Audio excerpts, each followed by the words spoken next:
Hey, Eagle fans! Your Statesboro Walmart is your one-stop shop for all your Georgia Southern football and game day needs. Pick up your GSU sports gear here. We have t-shirts, hats, tote bags, koozies, stadium bleacher seats, car spirit flags, wall pennants, beads, and more right here at the best prices in town. Also, don't forget we can handle all of your tailgating needs with our great food trays, baked goods, and fresh, high-quality meat, seafood, and chicken. Walmart. Save money. Live better. Walmart. On this week's show, the Georgia Southern baseball team picks up a big Sun Belt Series victory over Louisiana Lafayette.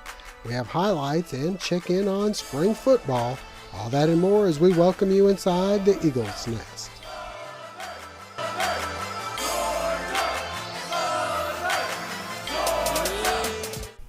And welcome inside the Eagles Nest. I'm your host, Josh Aubrey, being joined by Mike Anthony, sports editor and Georgia Southern beat writer for the Statesboro Herald. And Mike, let's get into some Georgia Southern baseball. 2 weeks ago, the Georgia Southern Eagles go on the road, lose 2 of 3, drop from first place to sixth place. This weekend, they go to take on perhaps the big dog in the Sun Belt Conference, that being Louisiana Lafayette. And once again, just like in football, they're kind of, hey, move over, guys. We're not really intimidated by you. They take 2 of 3 from the Raging Cajuns and put themselves in third place, right in the hunt once again for a title.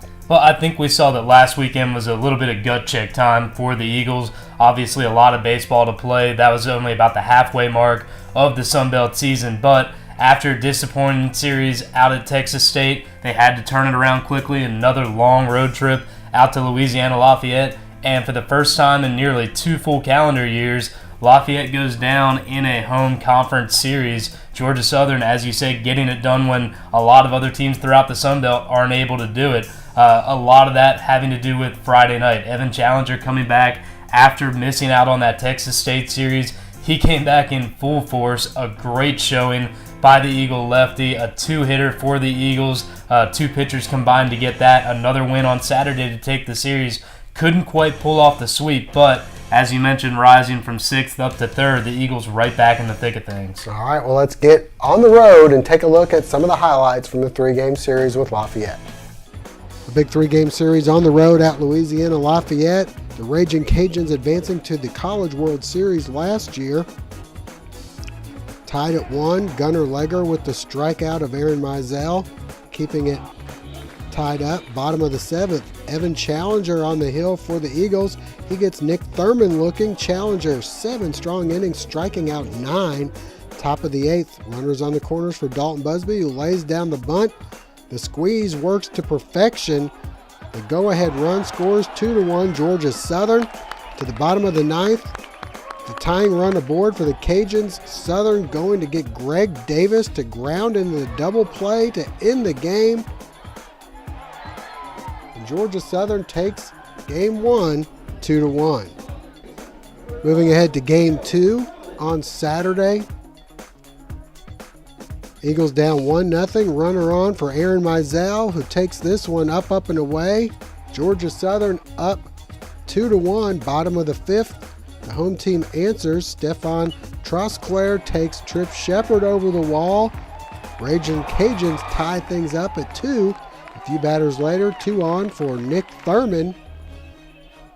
And he loops one into center. Both runners will score. The Raging Cajuns take a 4-2 lead. They move to the top of the 6th after a Chase Griffin home run ties the game. 3 batters later, it's Dalton Busby. Another 2-run homer. Suddenly it's a 6-4 Georgia Southern advantage. We'll move to the top of the 8th. A little insurance as Hunter Thomas takes this one up and away. And the Eagles go on to win by a final of 7-4. Hopping on over to Sunday, where it was Easter and Georgia Southern looking for the sweep. Top of the 3rd, the Cajuns up 1-0. Chase Griffin steps and chops one to short. Blake Trahan makes the play, but a run scores. We're tied at 1. Bottom of the 3rd, Trahan on 3rd. Tyler Garrod lines one over Dalton Busby. It's 2-1 Cajuns. Bottom of the 5th, Stefan Trosclair takes this one up and away to left. Lafayette up 3-1. Later same inning, Nick Thurman with the bunt. Garrard scores from third. The Cajuns win 5-1 in 8 innings as the game was called early due to rain. With more than 100 years of experience under one roof, Complete Car Care on 207 Northside Drive can do it all for your car or truck, gas or diesel, even hybrids, motors, tune-ups, front end, air conditioning, transmissions, electrical. Complete Car Care does it all. When others say no, Complete Car Care says yes. Come see what Michael and his team can do for you at Complete Car Care, 207 Northside Drive. Franklin Toyota is jump-starting 2015 with our biggest savings ever. Drive Corollas with 0 APR plus $1,000 military discount. Find it at franklintoyota.com. Hurry, everything's on sale at Franklin Toyota in Statesboro. Next up for the Eagles, 3-game homestand. Hopefully the weather cooperates. They'll be hosting UT Arlington beginning Friday evening, then game set for Saturday and Sunday afternoon. Who knows what we're going to do. Take a look in the Statesboro Herald if you're confused, or go online and see what we've got written up about when they'll be playing. Well, Mike, shifting gears a bit, not only the Georgia Southern baseball team in action, but you got the football team on the practice fields getting through drills. I know it's not as intense as it has been probably in the past. Coach Fritz really big on not tackling to the ground. You won't probably see a lot of contact amongst a lot of the returning starters, but they're trying to build some depth this year. Your thoughts on how things are going so far at spring? Well, a little bit lighter, not as full contact. A lot of that being because so many returners are back. They've proven what they can do. They've shown how explosive they can be on the field, and the last thing that you want to do is have them go down when they can't even get you a win. So some of the guys, going 50%, maybe not going live in the tackling drills, but some other guys getting after it hard, trying to prove themselves on the field. We mentioned last week with the offensive line, a lot of open slots there. Another place where they're always looking for more help to step up, the running backs. You've got Ramsby and Matt Breida both coming back from stellar seasons, but with as much as the Eagles like to run the ball, you know that there's no shortage of opportunities for new faces. Yeah, with those two, last year it was more of a speed with Breida, maybe not as much durability, and Ramsby a little bit more of the power back. It seems like LA is getting a little bit of that speed back. I thought it was kind of funny when I asked him about their roles, and he said, he's the fast one and I'm the power one, and I thought, it's kind of funny because when he came in, some people were saying he could have been the fastest player that's ever come on at the Georgia Southern campus, and that's saying a lot. Well, I think it's more of adjusting to their roles and fitting the offense that Coach Fritz is running. Talking to LA after Monday's practice, he said that he had added 8 or 9 pounds of muscle in the offseason. Obviously, he still has that speed, maybe not the straight line speed that we've seen from Matt Breida, but they need someone to go in there, get the tough yards in between the tackles, and then, as if the two of them weren't dangerous enough, when they're getting those rests because they know what they can do. You've seen Chaz Thornton getting a lot of run with the first team. He looks like another guy who could be an explosive threat in this Eagle offense. All right, well, we had a chance to talk with Matt Breida and L.A. Ramsby about their roles and how things have been going for them over in the spring. Last spring, I definitely I didn't play, and I was just trying to get in the meeting room and learn all the plays that I can.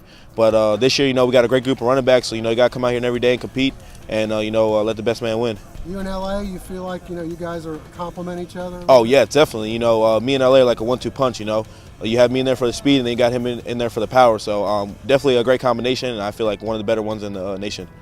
We like Light and the Thunder. He a lot more speed there, and I got a lot more power here. So we just work with each other all the time and watch a lot of film together, and we push each other all the time. So I feel like we got a good relationship. I'm starting to feel back normal again, like almost when I first got here. Starting to get a little speed back. Just trying to work hard every day. Yeah, I feel a lot more comfortable. I've been in offense for a year now. The whole offense feeling more comfortable because last year we had first started this offense and we just put it into our system. But now we all the way into it, and we just reviewing everything and fixing everything from last year so we can come back and win another Sun Belt championship. And once again, the spring will conclude with the annual spring game on April 18th. One note before we go, the Georgia Southern softball team looks like they're going to be able to make it to the postseason, at least playing in the Sun Belt tournament. They swept Appalachian State this past weekend, won 3 games, and their catcher was named the Sun Belt Player of the Week. Well, that'll wrap things up for Mike Anthony. I'm Josh Aubrey. Thanks for joining us. Hope to see you again next week.